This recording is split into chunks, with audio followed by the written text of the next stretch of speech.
Narito na ang Balitang Express sa oras na ito. Bayanihan ng mga mag-aaral sa lungsod ng Olongapo naghatid ng tulong sa mga tsuper. Nagpakita ng bayanihan at malasakit ang mga mag-aaral na mula sa Columban College Incorporated sa lungsod ng Olongapo, lalawigan ng Zambales matapos magsagawa ng feeding at relief initiative na tinatawag na Ubayanihan. Pinangunahan ito ng mga iba't ibang student organizations na nagkaisang tumulong sa mga nangangailangang sektor sa komunidad.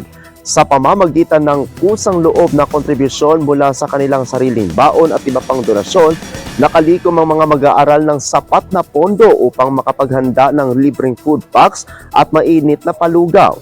Ang mga ito ay ipinamahagi sa mga public utility vehicle or PUV drivers na patuloy na nagsusumikap sa kabila ng hirap ng kabuhayan.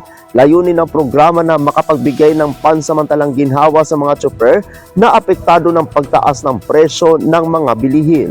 Ayon sa mga organizer, ipinapakita ng inisyatibong ito na hindi hadlang ang kakulangan sa yaman upang makatulong, kundi ang pagkakaisa at malasakit sa kapwa ang tunay na mahalaga.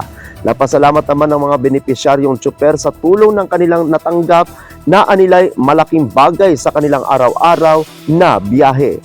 Sa kabila ng mga hamon, muling pinatunayan ng kabataang Olongapeño na nananatiling buhay ang diwa ng kabayanihan sa komunidad.